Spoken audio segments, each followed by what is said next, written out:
It's so nice to not care so much about every little thing all the time. Like, who Yeah. gives a shit about the one practice or the one qualifying or even the one race? There's so many of them, but I did. Like, it Yeah. gets so stressful, and there's only one person that wins every weekend. There's only one person that's quickest in every session, every qualifying. And it's usually not yourself. Even if you win the most, like, that's ever been won, like, you still lose more than you win. So it's just like a lot of frustration. I don't miss that. I don't miss being in that state anymore.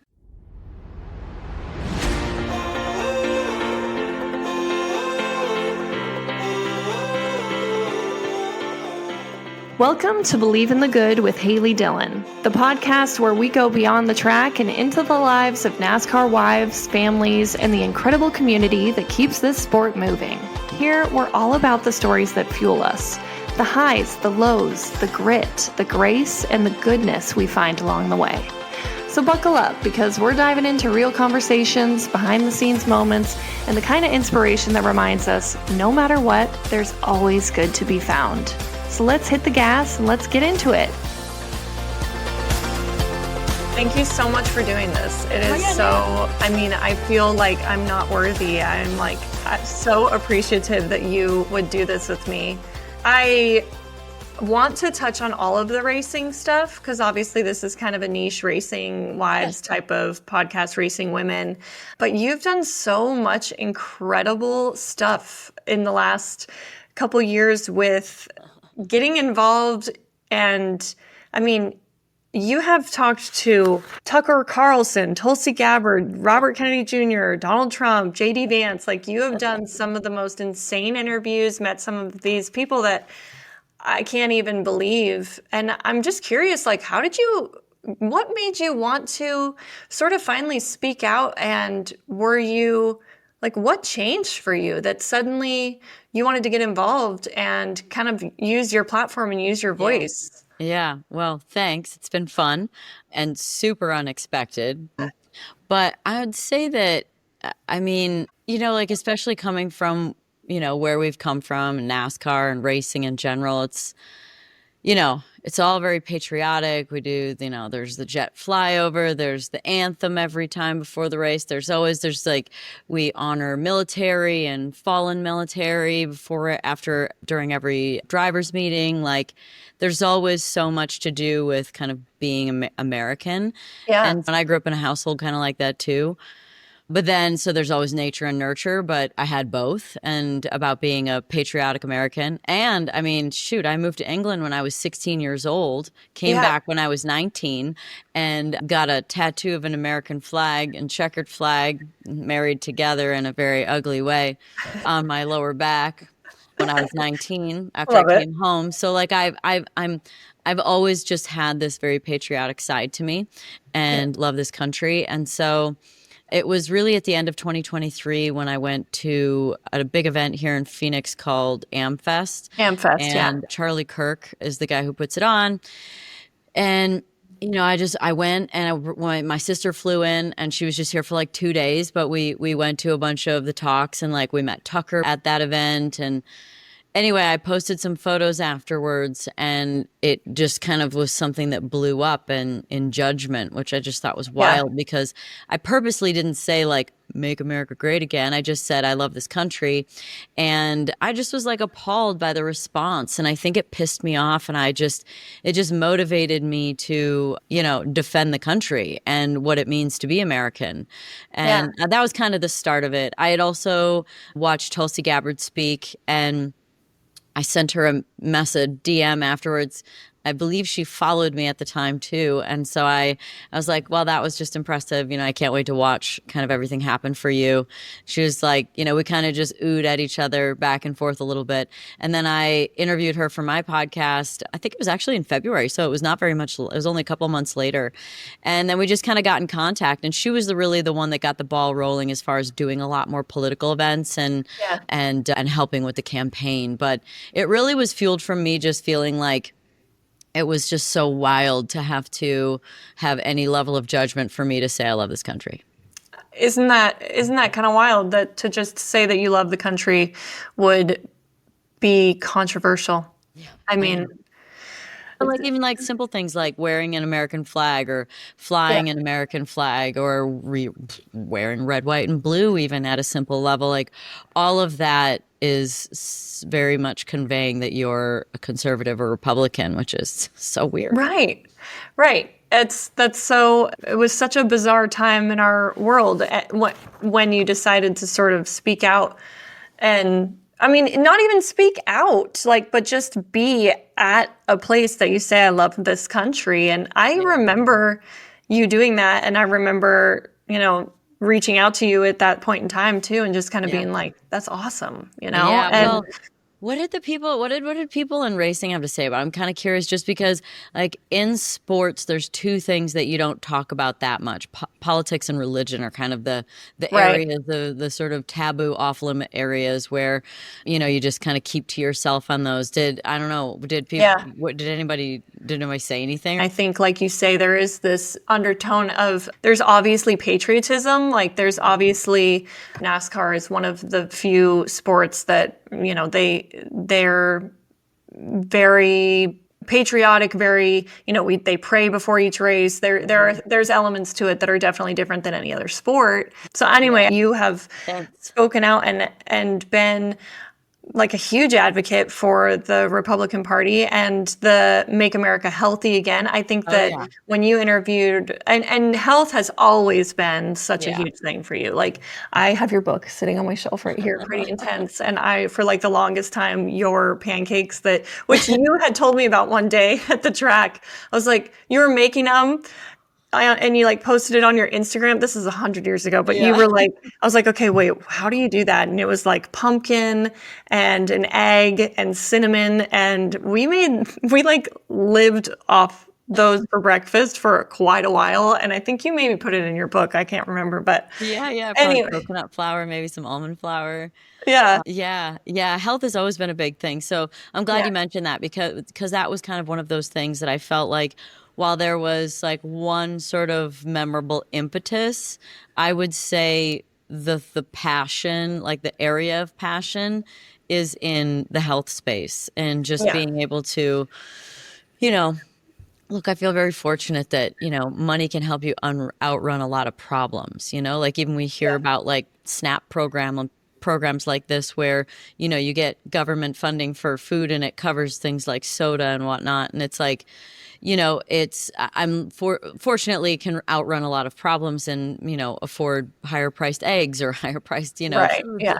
But, eventually it got to the point where you just can't outrun it. I mean, now we're hearing about, them putting vaccines in food without us knowing it, or shoot, that Apple dynamic with the A peel or whatever, like, and it was underneath the label that you had to find it if they put the coating on them, or just even like planes flying above and you can't tell me the chemtrail thing isn't real. Yeah. Dropping. And what are they dropping on everything? So that's the air you breathe, the food you eat. So, all of that is stuff that no matter what your resource level is, you just can't outrun that anymore. And so I guess that's where it was like, all right. And I really felt like, in general, I feel like conservative people are generally the people that are like, let me just live my life. I really don't care how you live your life. Like, just leave me alone. Let me do my thing. There's not a lot of advocacy in that sort of space. It's more about just living the life you want to live and leave me to it. Yeah. And I just remember thinking, man, you have no idea what can be done until you've pissed off that group of people. Yeah. Because they're the get shit done people. They're the conviction people. They're the roots of your being kind of people to get things done. Like it's I don't know, I feel like it's a different kind of motivation and conviction and effort level in those kinds of people. So I think that's probably also why you see, so many great things happening in the country. And I think it's becoming, so many things are coming full circle. There used to be sort of this hippie type of mindset of like, that was maybe more of a liberal mindset of, home births and I don't know, certain things that are now coming full circle to that's becoming a much more conservative mindset. And it's interesting. But yes, your love and passion for health has always been something that I have loved. Oh, by the way, you have the biggest fan in my mom. really. She is like I was talking to her this morning. And I'm like, I'm interviewing Danica today. I'm talking to Danica, and she was like, oh my God, okay. Well, you have to ask her about, biohacking and what would be her 3 things, which, by the way, I want to ask you this. Good. But she follows you, loves all of the things that you do, and she's so interested, and she's very much a health nut, and I get a lot of my information from her, and she gets it from you. Is one of her Good. people she Well, loves to. this water I'm drinking has element in it because you can't Yes. drink water without salt these days. Yes, I know. What flavor is your fave? This one's orange, but I like orange, raspberry, watermelon. That's about it. Yeah, I do the 4-pack monthly. We do lemon, orange, grapefruit, and raspberry, and they're my faves. Those are my faves. Grapefruit too. Yeah. Ty likes the watermelon.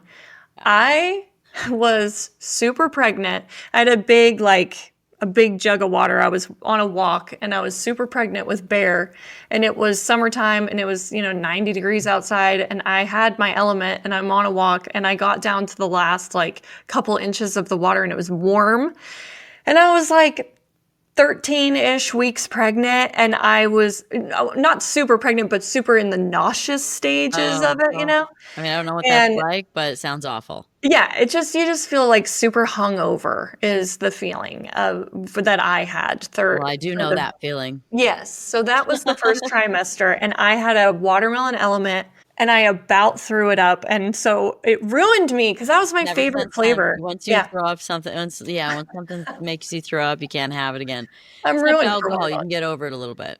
Yeah. That somehow you get by. You're like, I think I can try it. I'll give it another whirl. I'll give tequila another whirl. Fine, it's fine. I'll try again. Yes. Speaking of your winery, are you doing, so you have Somnium, but then you have the Danica Rosé. Are these just your two? Because Somnium, do you have not just one wine? You have a There's winery. Rosé, Sauv Blanc. There's 2 different cabs and a Cab Franc. So there's a bunch of different ones with Somnium. Danica Rosé is made in Provence, in France, in the south of France. Oh my gosh, we need to get some. Yeah, and then brought over. So it's actually only sold here, but it is delicious. It's a very, very much a fan favorite. So yeah, it's your summer drink. You need some. Yes, we need some. We'll have to order some for sure. We went out to your winery. That's been a while ago that we went up there and walked around, and somebody showed us around, my parents and Ty and I, and so beautiful out there. I could totally live there. Me too. I mean, it's so beautiful. I feel like you're disconnected from everything else. It's just fancy farming and good food and good wine, and I love it too. How is your winery doing? It's good. It's good. It's it's a slow process. You always just think you can kind of just jump into something and it'll be just gangbusters, and you'll just be like a Kardashian, and you're like, wow, I have this, makeup, and now it's worth $1 billion. Right. But it takes time, Or what was that? Hailey Bieber just sold some makeup company or something like that for $1 billion. I've never even heard of it. I'm decent with pop culture, but I was like, I have no idea what that is. Oh yeah. No, so we kind of, in a friend of a friend way, know that we don't know them, but we met Justin and Haley one time and talked to them a little bit, and it was actually kind of interesting because it was I don't know why I'm sharing this story. I've never told anyone this publicly, but it was last January. I feel like I'm so name dropping, but last January we went to this event, and they were there, and I was very pregnant with Bear at the time, our youngest, and very much showing, and that's when we met them, and we had just a kind of a short conversation with them. But then I found out later on that she was maybe 7-8 weeks pregnant. Oh, wow. And so, because they kept we're at this event for 4 days, and they kept I feel like they kept looking at me and kind of you could pregnant. And I'm like, now it makes she's sense. Pregnant. I said it to Ty on that trip. I was like, I bet you she's pregnant. Something about the way that their energy is towards me. I think she's pregnant, and they're kind of oh, that's so sweet. That's going to be you, babe. And so it was just interesting. And your spidey senses get up a little higher too when you're pregnant. Yeah. And then my dad, so that's literally the extent of our relationship. We met them one time. We had one conversation with them. And we saw them that weekend like a few times. We didn't like hang out with them. Yeah. But my dad calls me up the other day, like whenever her company just sold for $1 billion, my dad goes, "Hey, so your friend sold her company for $1 billion." I was like, "Dad, if you are telling people that she is my friend, that's mortifying." I met her once. That would be such a dad thing to do, right? Sorry, Yeah, Harry Potter, they're friends. please don't. Yeah. But yeah, you think anyway. Back Well, to maybe, you're gonna, maybe he's got a little, so just so that you don't feel bad name dropping, I'll name drop too. yeah, please do. Back many, many years ago, I don't remember what year it was that I was at the ESPYs, but I presented an award with Justin Bieber one year. Oh, And you did? yeah, That's and so he so was super funny. polite, and to do a little rehearsal, he came to the hotel that I was staying at, and we met, and I don't even think we rehearsed. I feel like it was just like a hello. Yeah. But the skit was him in a racing suit. And Oh him my, on stage with me in a race suit. You can find that clip and cut it yeah, in or whatever. But I like, will, I will. he did the like, I don't know what to do with my hands thing, from Talladega Tell it Nights. And anyway, so maybe he has a fondness for race car drivers after he pretended to be one for right. I for a love that. quick on stage performance. That's so funny. Oh my gosh, I'm gonna have to look that up. That Yeah. is cool. Yeah. This episode of Believe in the Good is sponsored by Nourish Move Love, and I couldn't be more excited to share their newest strength training program with you. If you're anything like me, finding the time to work out can feel nearly impossible. With 3 little ones, weekend trips to the track, and the constant daily to-do list, I need something that is going to be quick and hassle-free and is going to actually work and be effective. That's why I'm so excited to share with you Overload 30 from Nourish Move Love, a progressive strength training program that helps you build real muscle in just 30 minutes a day. Everything is planned out for you. There's a full warm-up, strength circuits, a quick hit finisher, and a cool down. There's no guesswork, no wasted time, just an intentional workout that fits into my crazy schedule. Lindsay does such a beautiful job setting up a plan and then guiding the workout so I can just show up, move my body, and feel strong, whether I'm at home or on the road. The program is completely free and comes with a workout calendar, printable tracking sheets, and daily workouts that you can follow along with right on YouTube. This isn't about perfection. This is about showing up for you. Because like Lindsay says, progress isn't promised, it's earned. You can grab the full program at nourishmoveLove.com/progressive-overload-workout-plan. I'll put that link in my show notes too. Huge thanks again to Nourish Move Love for sponsoring this episode and for creating something that truly supports women wherever they're at. Yeah, well, anyway, back to, so that all to be said about your winery, like you think something's going to be super easy to get into, but obviously you've had to keep fighting for that and working at that. And It just takes time to build anything. It takes time to build anything, especially when you work in a new arena, when you're doing something new, because people trust me as a driver, but they don't trust me as a winemaker or wine owner, so you kind of have to build it up. And yeah, in this day and age, it's so easy to get attention for things. And so you don't just do it it's not just even being, a name, a recognizable name. Now it's like you can pay to play. You can, play into the algorithms. You can basically like buy views, buy subscribers, buy all these things. Like you can kind of like buy your way up, so you can artificially build yourself into a brand. So yeah, it's just like generally, the market's always very competitive, but I love it. It's a passion, and it's continuing to grow. It's just, I like to do everything quite quickly, so it doesn't go as fast as I would like it to go.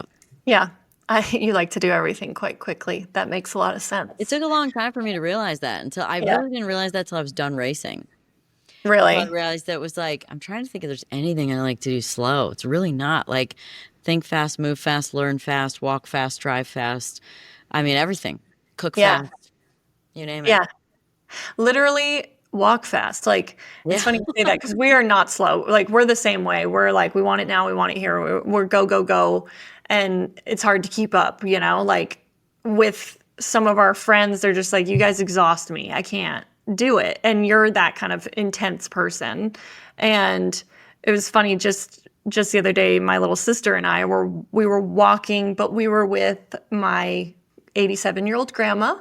And so we're taking it slow. And she was like, grandma was hanging back with my cousin Jesse anyway. And Dakota and I are walking. And I'm like, if we were walking the pace you and I would actually walk, let's walk it for 3 strides and just see. Because like, it's just the pace of life is different. Yeah. And that's us. That's you too. I love that. So you have spoken up so much about and kind of gotten into politics, which is new for you. And then so much of this administration they're doing so much for health. You've cared so much about that. Mm-hmm. What would be, and like you said too, financially you can do some wild shit that like Joe Schmo isn't going to be able to do for their health. Mm-hmm. But what would be the 3 practical things that anybody could do to be healthy? What would be your top 3 practical that anyone could do? And then what would be the 3 things that are like the bougie things Danica does? Yeah. Okay. That's a good question. So the few things that these are things that I would do, and like I'll try and bridge that with like what anyone would be good doing. Number 1, lift weights, like 100% all the way. Flush cardio down the freaking toilet. It's pointless. If you lift right, you already have cardio going on. So I would say lift weights, which isn't an untouchable thing. It's best to have a trainer, which makes it more expensive, but lifting weights is great. And walking, I don't know if that's like just a pairing of like what to do with fitness, but that is definitely like the combination for me. Now, are we talking like casual or like walking at an incline on a treadmill, or just like get on a walk outside? Even just walk outside. I don't even walk that much, but if there was any kind of like movement activity that I would do otherwise, it would just be like, it would just be walking or kind of just, being active. On the note of walking, yeah, something you said one time on one of your podcast episodes, I think, or I don't know when you said it or where, but my mom and I both heard it. I think it was a podcast episode. You were talking about being like a stagnant pond when you eat, like to move the sludge or something like that. And so like after you're done eating dinner, to go on a walk around your neighborhood or whatever, like to move the sludge. And I don't even know if you said it in that way. Maybe, but my mom and I, like that. Or maybe we just heard it like that. Oh my gosh, this is my cat. It's ridiculous. Well, that's okay. My dog's both of them are right here.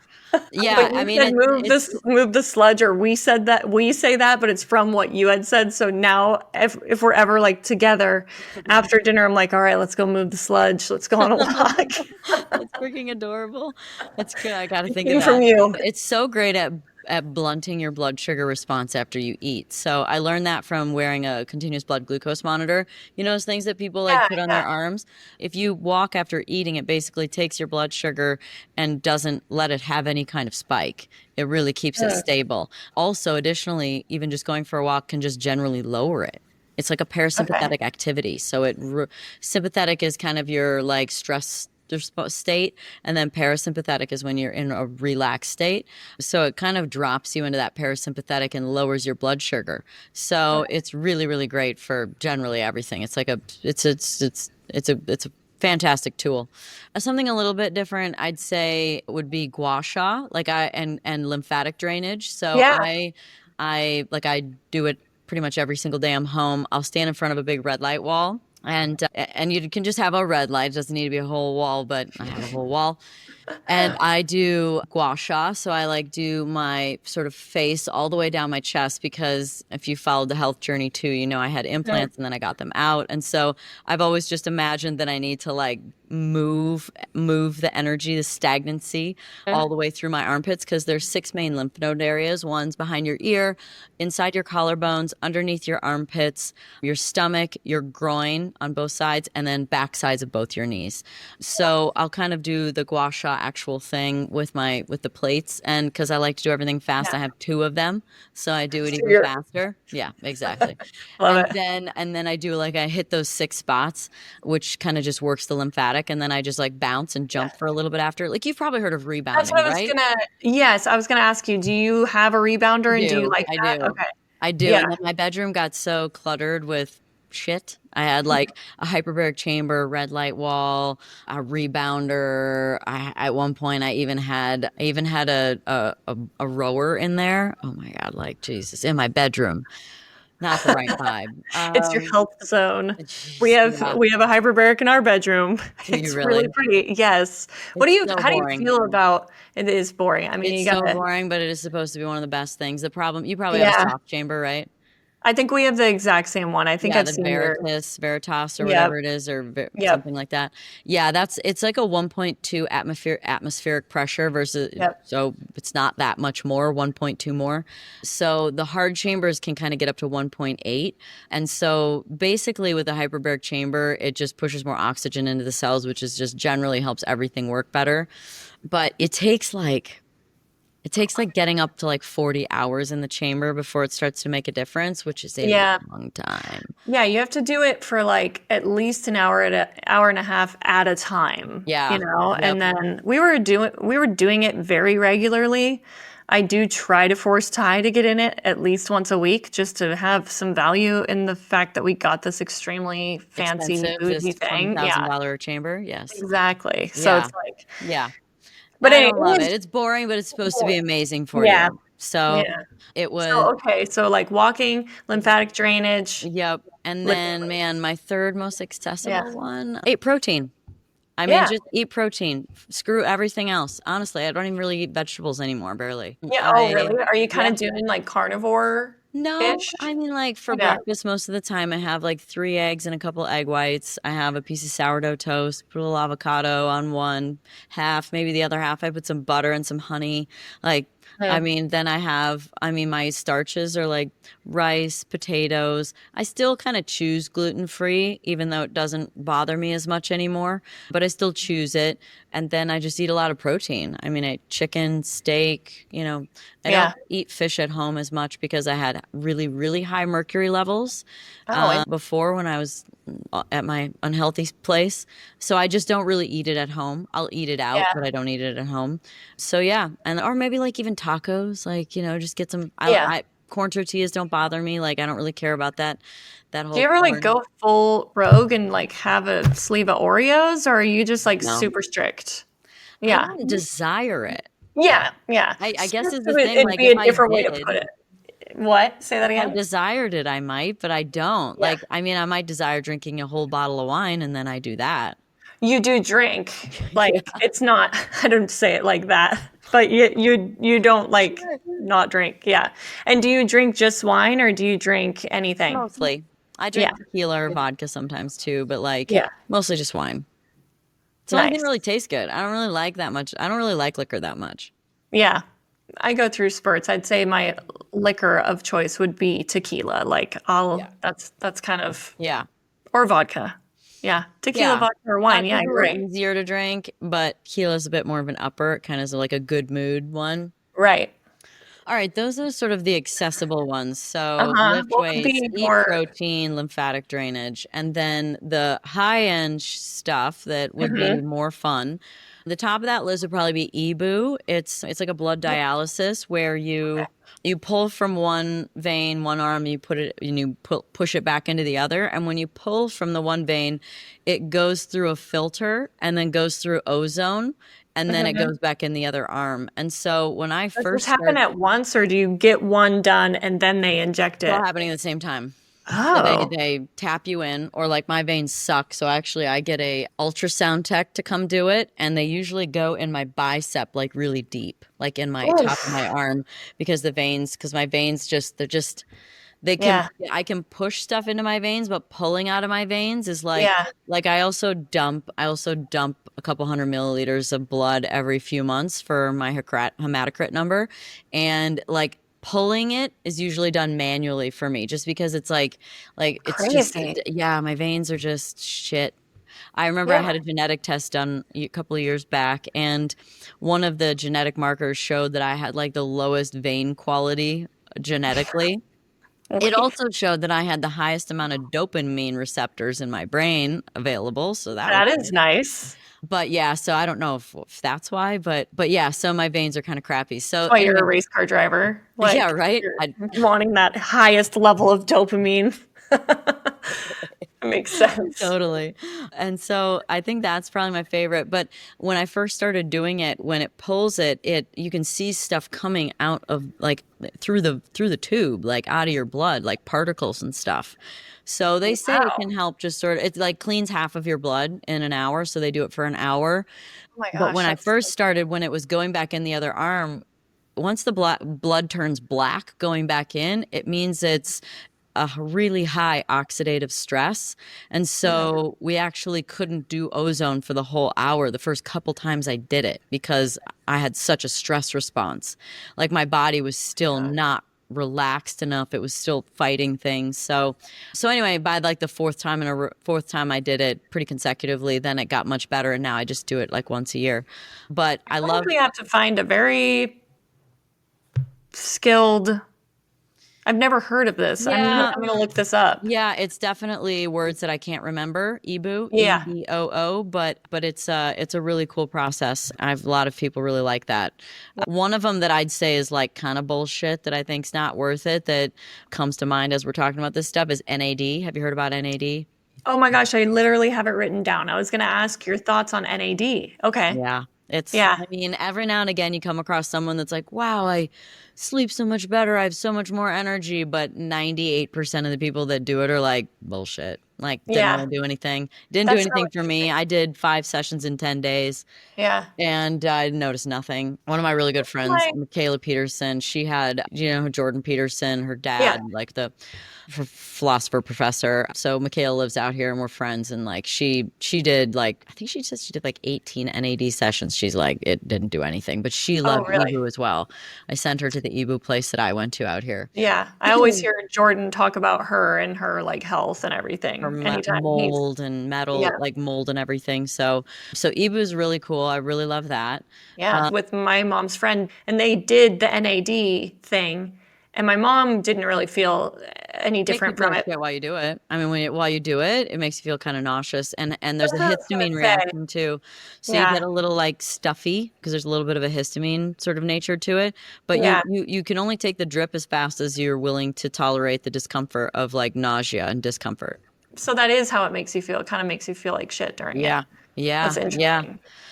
So Ebu, I think that EMDR is the most powerful therapy tool Yeah, outside of your willingness to do some kind of plant medicine, which I think ayahuasca is the most powerful one. that's what I was gonna ask you. Do you have you done any like psychedelic Oh yeah, done them stuff? all. Yeah, I can say that now that I don't drive a race car. right. Now that I'm not being drug tested. I mean, I'm on the psychedelic board of Arizona to try and help get psilocybin legalized. But I mean, psilocybin ceremonies are also very powerful. I learned a lot about the universe with that, but I think that ayahuasca was really good at showing you like your pattern that blocks you. But outside of, doing, That drinking EMDR. a cup of sludge in the middle of the Amazon with a shaman, which is definitely a very far reaching situation. I would say finding a good therapist that enjoys, likes, and is good at doing EMDR is powerful. I actually just saw a clip, Miley Cyrus and someone, it was an interview, and she said EMDR saved my life. And Oh wow. it is the most powerful tool for reprogramming these really traumatic memories that you have, big or small. Like, I don't know if you've heard of big T, little t, but like there's big traumas that are like, rape, abuse, like really naturally big traumas, addictions, whatnot.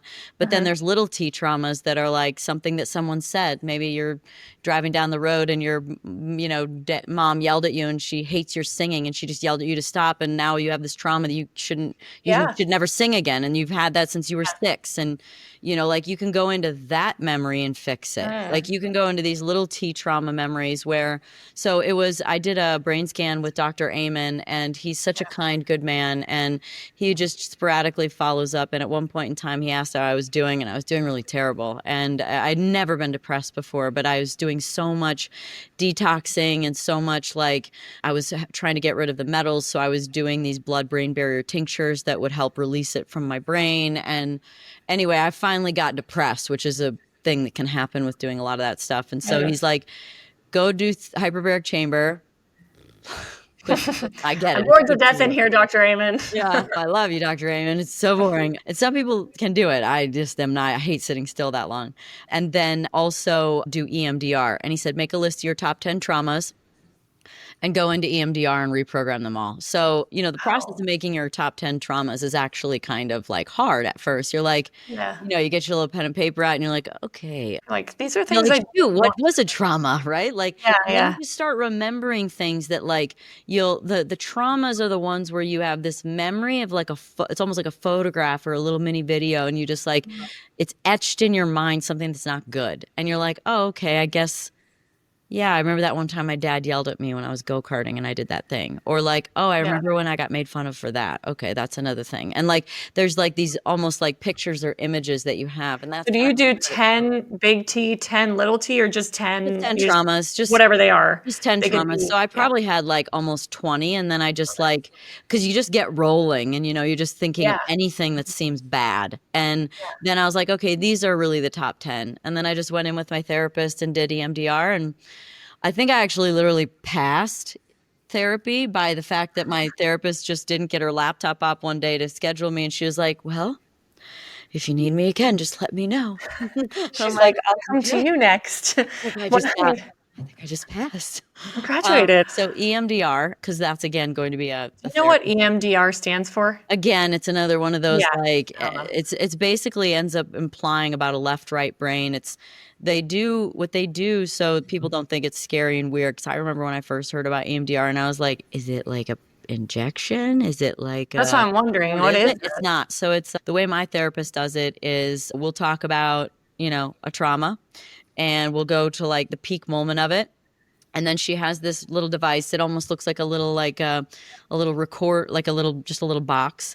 And there's two leads that come out of it. So that box controls the speed and the frequency of the buzzing. So basically, I get a lead in one hand and the other hand with a little pad on it, and it goes bzz, bzz, bzz. And what it does is it allows you to go into that when you go into that memory first and you talk about it and then you start the buzzer, you have to empty your mind, and then it's like transporting in time, and then you get to see Wow. the event over again, but from like you see the new movie happening, but you get to Yeah. see like you from a observer perspective. You can see them, you can even see what drove their pattern and why they did what Wow. they did.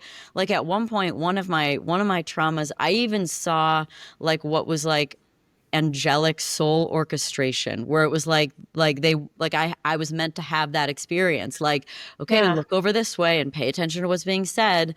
Like it was like I was being You guided. were really able to, like, be outside of your body and feel and see this? It's Wow. like time travel. It's wild.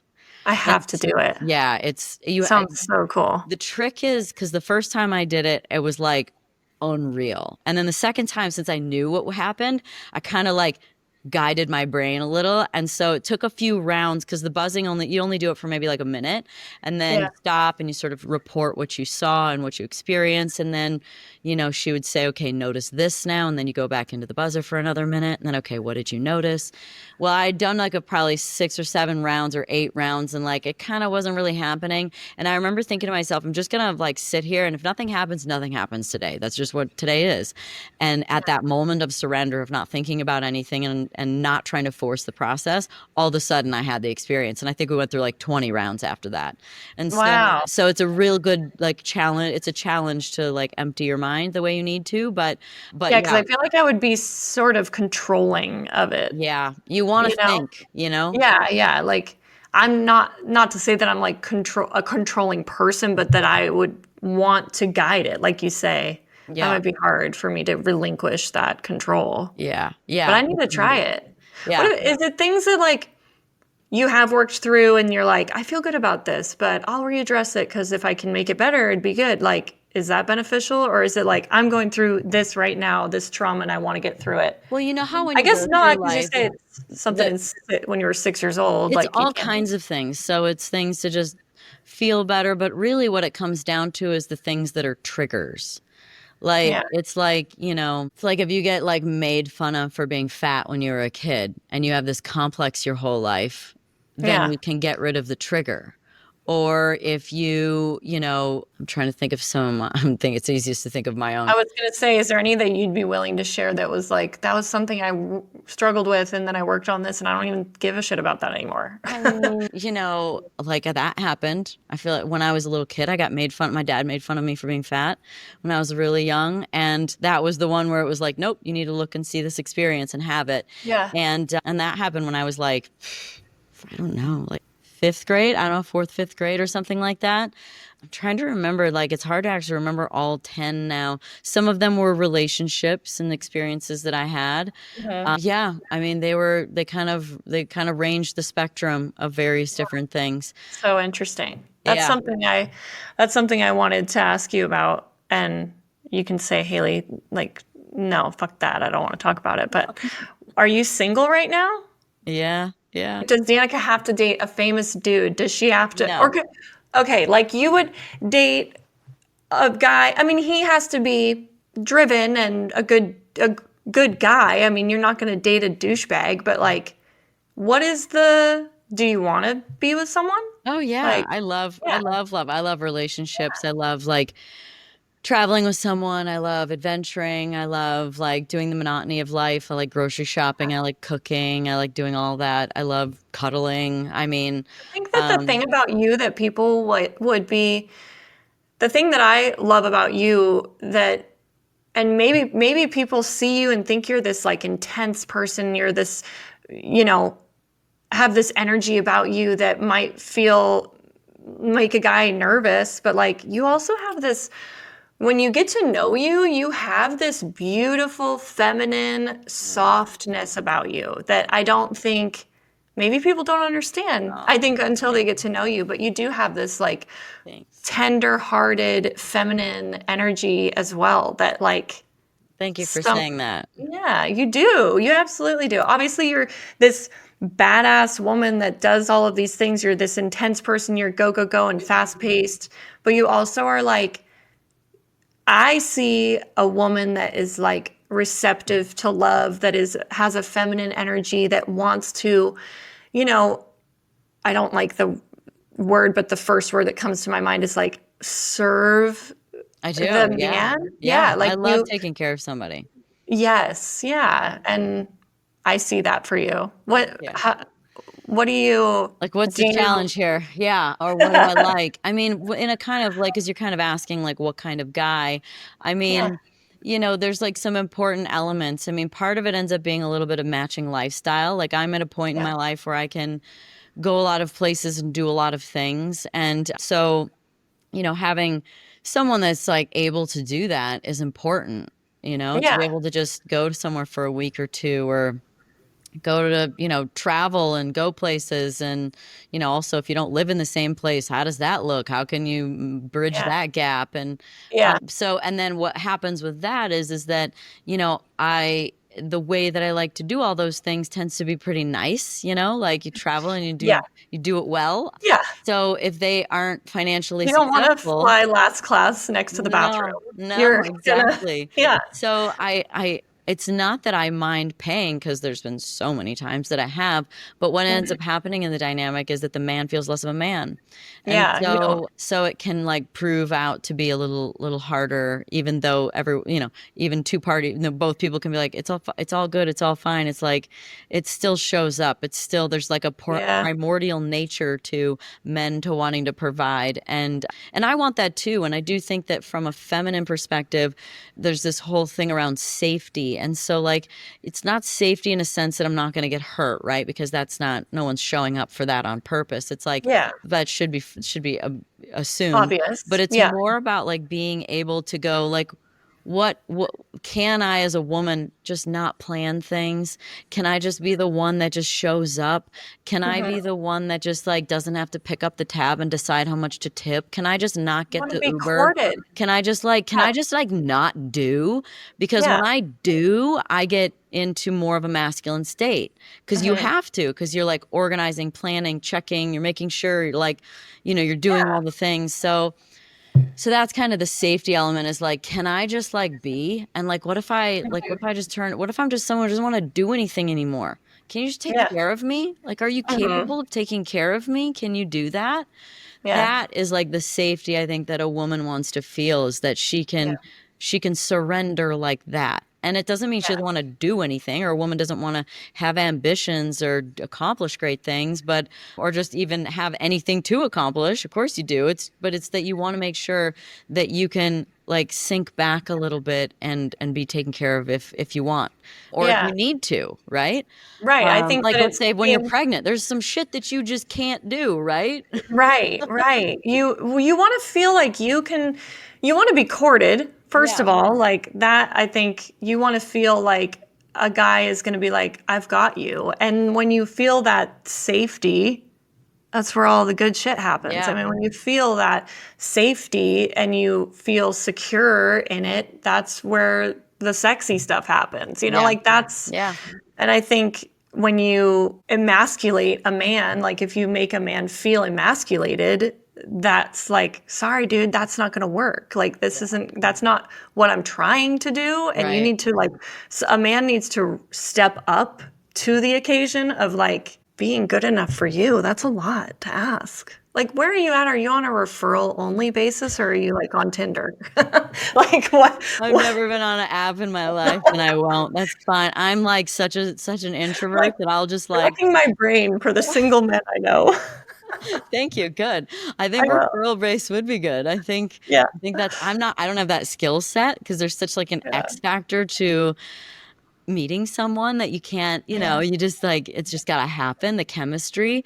But They're literally putting this out there is like, I'm going to be interested to see who's sliding in to my DMs to get to your DMs. send the good ones. I will. I will. I'll bet them. But yeah, I mean, like, it's just got to be someone that has that kind of flexibility, someone that probably can, can pay their way to some degree, because it's what creates that good dynamic. Yeah. And then someone that's really smart. I think if there's one thing that I've found is like a really common denominator for me, they really do have to be smart. I love to learn and question things. And so if someone's not like that, then they'll get irritated by my curiosities in life, or my conspiracy theory conversation, or my question about the universe and how it works, or like whatever the oddball topic is. And then level of humor too. Like, I've really learned how important it is Definitely. that someone is funny. Yeah. Well, you That were makes life literally so much sitting better. next to Theo Vaughn. When you were sitting next to him, I don't know if you got my message where I was like, marry him. Oh. I don't even know if he's single, but you were sitting next to him at one of those functions, and I was like, oh my God, he's so funny. But And endearing, like, I'm putting it out there, Danica. yeah, right. I do have Theo's number. There you go. He was very sweet. He was so funny that day. He was like, that was at the inauguration, and I was in this very like eclectic group of people that got put together to go to the Capitol, which very, very few people went to the actual Capitol. And Theo was one of those people. And I basically sat with him all day, like sat with him on the bus over there, sat with him for the inauguration portion. And I like it. Yeah. Okay. Well, we'll maybe I'll have to. We're floating that one out there, Say, Theo. hey, Theo, how's it going? He's funny as shit, and he is, an oddball, but he seems smart. I know, like, in his weird way, he's a very smart dude. I mean, he plays dumb really well, but that's like part of an act, I believe, too. Yeah. Comedians are generally some of the sharpest people, just because they have to be that witty. Like, to be witty, you actually have to know a lot of stuff. You can't be clever without knowing things. And so comedians are usually pretty smart. Super sharp. I mean, some of the stuff he pulls out, I'm like, how in the world was he that quick-minded? And then I usually like tall guys. That's actually just a thing. And like, if there's like one type, I'm like, I generally like really tall guys. Okay, good. Tall, funny, smart, rich. No, I'm just kidding. Trust me, I've dated some non-rich. Yeah, that is not that much to ask. No. Exactly. And then when you look into like psychology, and there's what's called like hypergamy, is this trend of how people tend to mating hypergamy. And so men tend to date when we're talking about like success and intelligence and money and status. Men sort of date lateral and down, and women date lateral and up. So yeah, that makes me Yeah. screwed. That makes you screwed because So you're no, screwed. it's So just kidding. screwed. Not literally either. Damn. Yeah, that I can't do that casual thing. So if it's not a real Yeah, relationship, no. it's not happening in my world. So Right. It's not going to be a casual thing. no, I I'm mean, too damn serious for everything. yeah. I So there we love go. that. There's my dating resume. There's the feelers. Put them out. Okay, they're out there. I think that, something's going to transpire from this. I have a feeling. Maybe that's what this whole thing was all about. Just invite me to the wedding, okay? Done. Maid of honor speech. Yes, it was all stemmed from. I love that. So June that 4th, 2025. it was what set the tone for and the rest was history. So that being said, like, so you are so out there. You've had so many crazy like people on your podcast. You're such a curious person, very intelligent woman. Where are you at right now with your faith? I mean, I'm doing this podcast. It's called Believe in the Good. I believe that God has a beautiful plan for my life, and I want to believe in the good. And I believe that with, a certain perspective on life, good things will be brought in. I want to believe in the good, and that's kind of the essence of the name of the podcast. Instead of like, I'll believe it when I see it, you'll see it when you believe it. That's Yeah, really how it yeah, works. yeah, So I'm generally like, look, I got, 100 million years ago, I was married. I became Catholic for that. Like, I went to Baptist church during my NASCAR days. I've yeah. done, I love all of, I don't know if this is a real thing, but it's called omnism, which is that you don't necessarily believe in that you believe in a little bit of all religions, that there's truth in all of them, but I don't necessarily follow any one of them. I find I'm much more on the spiritual spectrum of things. I like to think about like, instead of, the big question that thrust me into spirituality was more like, instead of like, who is God, is like, what is it? Okay. So, like for me, and it's funny, a lot of people answer it and they won't really answer right. But what is like, let's like give me something tangible. What is this? And so for me, God is more of an energy, which, I'll say before I start, all of this can coexist. Religions, spiritual, Right. all of these things are just different ways to describe it. None of them make anyone exclusive. Have you seen like the comparison between an alien and an angel? And like, it's like, oh, not from this world, comes Yeah, in your Ty and I room. have a lot of conversations about aliens being angels. Like, yeah. So we could be talking about the exact same thing using a different Right. word, right? So Right. for me, because the reality, the way that it plays out is not necessarily any different. So for me, I believe that God is an energy. It's a frequency. It's like, and my job as a human is to elevate my frequency more of the time. And like, for instance, they did a test in a Faraday cage, which, have you heard of Faraday cases? They basically like lock in frequency so nothing can get out. So in a Faraday cage, they tested human emotions, and so, or human feelings, emotions, and they learned that the frequency of authenticity was, I just saw somebody say 40 times stronger, but I thought it was 4,000. Anyway, Gary Brecka was the one that did this test. But either way, the frequency of authenticity was so much stronger than love.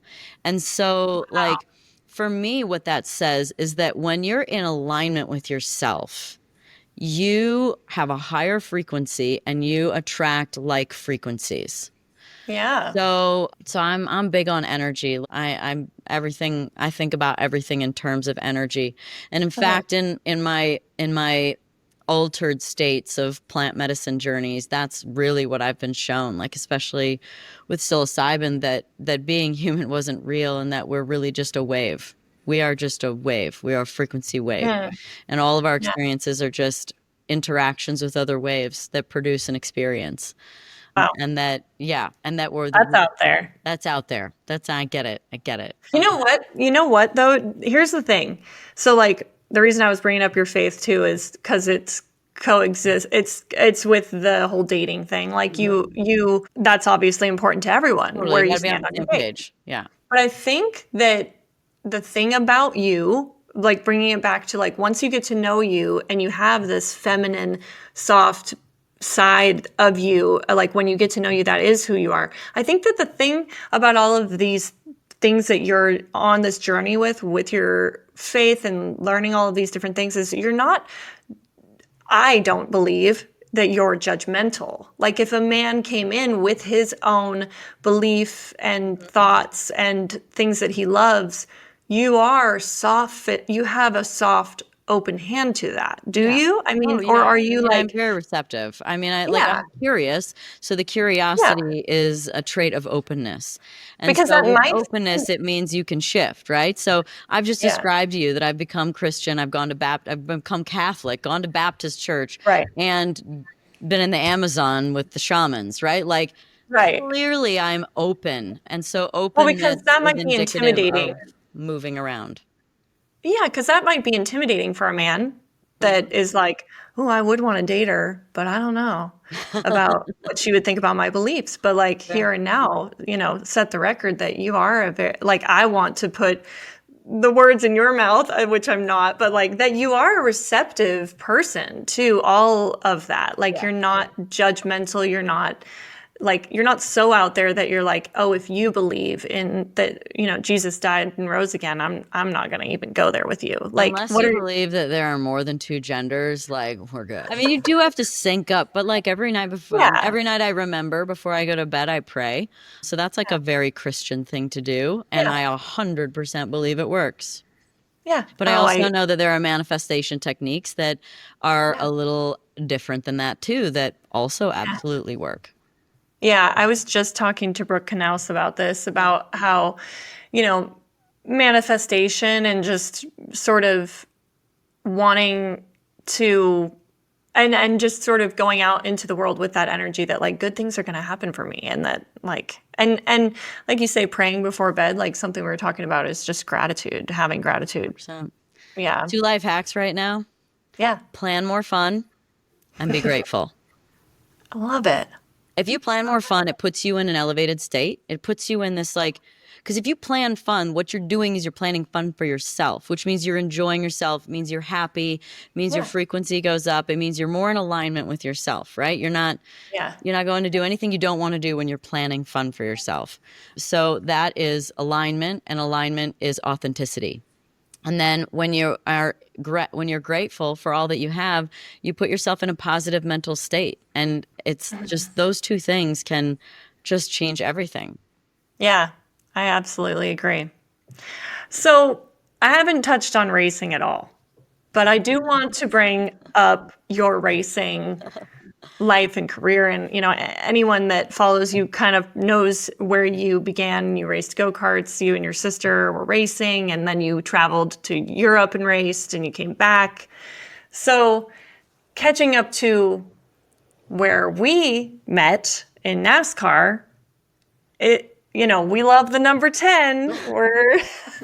I need to get some Danica 10 merch. Do Old you merch. have any? Oh, I'm Yeah. sure. And I'm sure the Yeah. storage unit's chock full of it.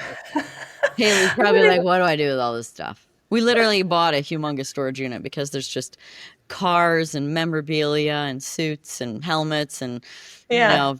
hero cards and I need to get some Danica 10 merch and like wear it to Ty would be like, what the hell? He wouldn't. He would love it, but he would be like, that's yeah, not where it all mine. cute. Like I remember one time I saw, it was a few years back, Demi Lovato had a 10 Danica 10 like racing shirt on, and it was all cut off and her boobs were hanging out. It was hot, but anyway, like so I love it. you just sexy it up. Yeah, there you go. So what was Or your you do the big t-shirt style with the biker shorts, right? no That's shorts? Yeah, cool girl exactly. look. That's the The vibe cool right girl, I don't now. care look. Yeah, exactly.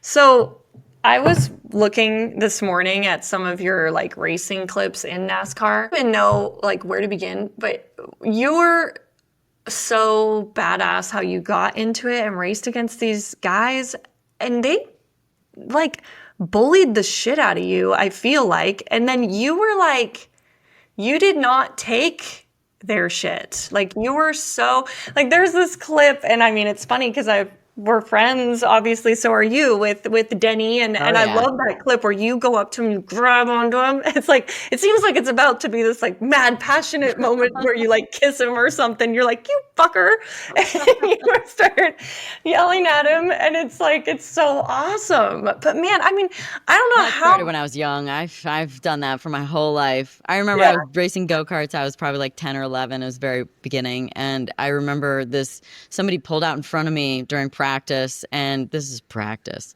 And I came into the pits, like took my helmet off, went up to the go-kart that did it, and it was a full-grown adult. And if this is true, in my memory, it was like the president of Klein Tools. Like it was a full-grown adult, like CEO. Yeah. And I was like, what are you doing? You know, like Yeah. I've had the gift of not giving a shit what people think about me, other than Yeah. like a human level. Like it's not like I'm a robot, but like generally Right. don't really care what people think about me. So I just love it. But man, there was like this compilation of videos, and I'm like, okay, his fault, his fault, his fault, his fault. I'm like, this poor girl. And then, I mean, I don't know. I was like going to bat for you watching these videos, and I was like, man, she really had such a crazy career in NASCAR, but like such a amazing something to be so proud of. Like, what did you love about it? And what are you like, I am so glad I'm not in it anymore? Like, what are your thoughts? What did I love? I mean, I loved like the racing was fun because it had changed a lot. Like, the tires would go off, the track would change, you could dial the car in. Like there was a lot of passing. I just felt like, when you were good, it was really fun. You did a lot of passing, and that's always a good time. So I enjoyed the racing and the people. There's a lot of great people, obviously yourself and just so many good, like good humans. So I really liked that part about NASCAR. What I don't care, I mean, the schedules, it's your whole life. Yeah. It's relentless. Yeah. I mean, I just, it's so nice to not care so much about every little thing all the time. Like, who gives a shit about the one practice or the one qualifying or even the one race? There's so many of them, but I did. Like, it's so stressful. And there's only one person that wins every weekend. There's only one person that's quickest in every session, every qualifying. Like, and it's usually not yourself. Like, even the one who wins the most amount of races in the season, what was it, Larson won 11 one year? Like that's 11 out of 38 or whatever. Even if you win the most, like that's ever been won, like you still lose more than you win by a landslide. Right. So it's just like a lot of frustration. I don't miss that. I don't miss being in that state anymore. Pressure of it. And then, I don't miss the monotonous bullshit interviews either, or like media days or whatever, when you just car wash yourself around everything. And oh my gosh. Yeah. Some of that stuff just got so tiring. So yeah. Well, like the racing too is, I don't know what the percentage, but it's like 30% of the whole, what it entails of actually being a NASCAR driver, with the interviews, the practice, during the week, like when you're actually helmet on. Yeah. There's so much more to it. Yeah. What did you like more? I mean, if you could even like say which one you liked more, Indy or NASCAR. I like things about both. I mean, I had more, I think I have a little bit more like nostalgia for IndyCar just because it's kind of how I got on the map, and, I won, and, Indy was so special and I had lots of chances to win there. And so I have a lot of nostalgia about IndyCar, but I had a lot of fun in NASCAR, and, I have some, I'm so glad I did it. It was just I'm so glad I had that experience.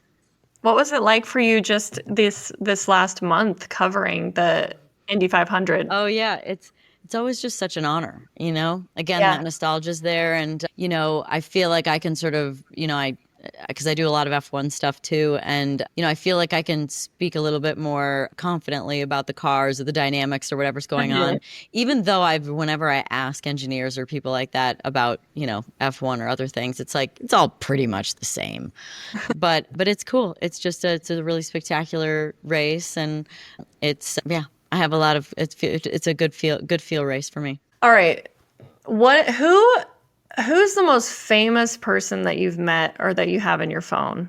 That I never ask anyone, but I just had the thought. Like, this girl. I don't have Donald Trump's number. I don't, but I've got lots of other ones. I've got 'em, I got the rest of them. I don't have Elon's number either. Haven't met Elon. Those are Haven't the met two I him. haven't, but I don't know if it's got to be. It's the politicians feel like they're superstars these days, but It's like an actor. That's such a weird thing to ask. I'm trying to think if there's. I feel like there are a lot of athletes, politics, athletes. I don't think there's as many actors. Do you ever Actors have are fine, but people? they're also a little weird. Yeah, actors are weird. Speaking as an actor.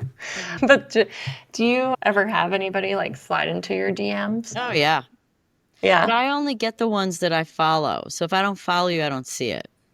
Yeah. You don't ever go into your And I rarely look in the other category of like Yeah. all.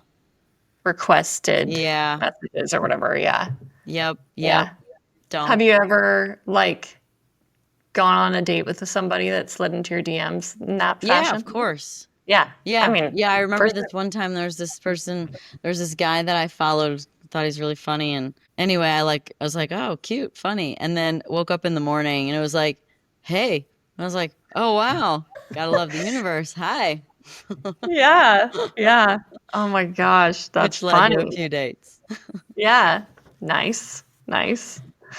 Man, it's so fun to talk to you. I'm just like, I feel like I could go on and on asking you questions, but did you ever have any, one thing I don't want to forget to ask you, but when you have met, so you met Donald Trump and you have been around him so many times. I mean, what is your takeaway? He's such a polarizing man. I mean, he has to be one of the most, I don't know, historic people ever. I don't even know how to describe it. Just but- like he's, it's so cool to be able to campaign that last week with Tulsi, and then we ended up being with Trump for the last couple of stops of the tour of the campaign, the day before election, and rode on Trump Force One a couple times. And on the way home from Michigan, the last rally, I believe it was Howard Lutnick that gave me his seat because we were hanging out and on the bus together going to them. So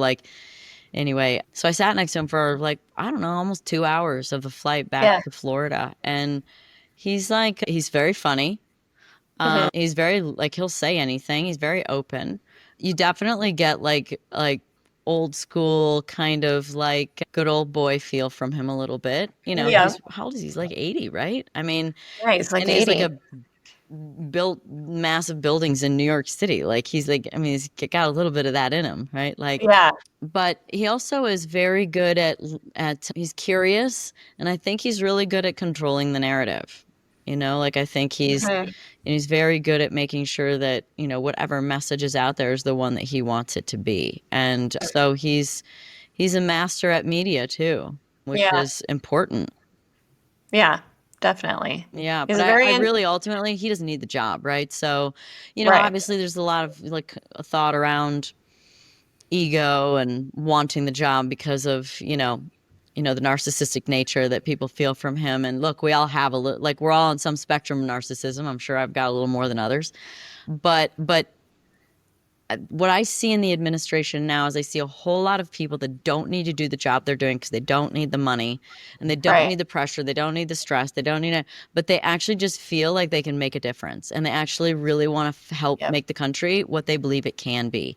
So whether it's Trump or whether it's someone like even Vivek Ramaswamy, I mean, he's wildly wealthy. He doesn't need to do anything, but he wants to help. Or Kelly Loeffler, who's in charge of small business administration. She's a billionaire, and so is her husband. And she doesn't need that job. She doesn't need to do that. Or Brooke Rollins got brought back to do Department of Agriculture. These people, none of them need to do anything. They just feel or Tom Homan and retired many times and, got him back into the game again. It's like, Yeah. these people are, I mean, even Pam Bondi, who's a friend, like she was like, didn't want to do it. And Trump's like, I need you to do this. And so, Yeah. there's just been a lot of people that have been brought in that don't necessarily need to do the job, but feel like they can make a difference. And every, whenever I'm on, in DC and talking to people or talking to politicians, it's like they all feel like they can actually do something now. They can actually get things done. And so what a time to be alive. Truly. It's like I've seen people joke about, wow, this season of America is crazy. Like the script, sort of. Planet Earth chapter 2025 or season 2025 is lit. It is lit. It is nuts. This season of America is crazy. Yeah.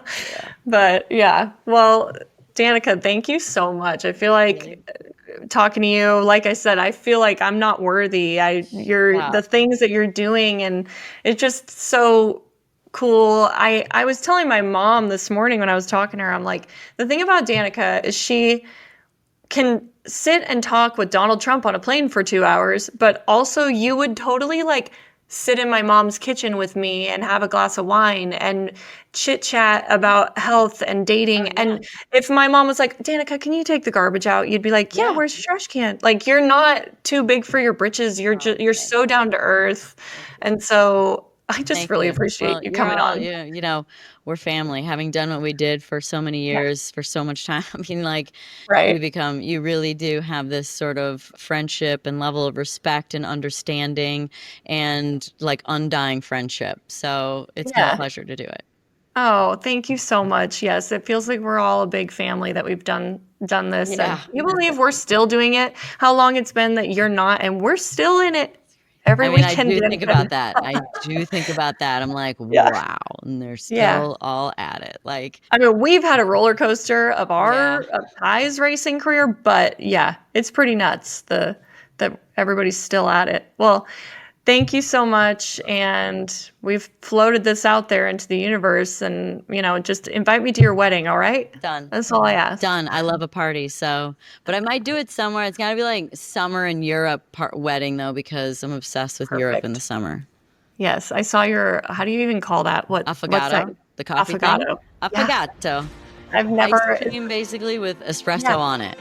I need to have this. I had one of those last year in Florence at the exact place that I posted the video. It's like the #1 place in the world to get an affogato. It's supposed to be the best. And I should have got 2 for sure. All right. Well, we'll go get some affogato at the wedding. Done. Okay. Done. Oh, thank you so You're much. welcome. All righty. You're Have welcome. a great Good to day. see you. We'll talk soon. You too.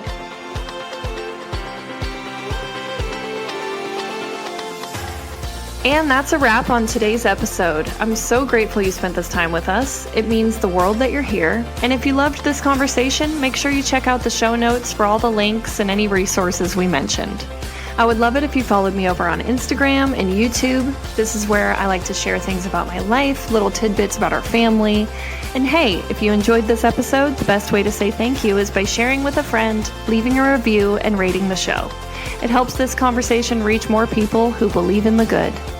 See you next week.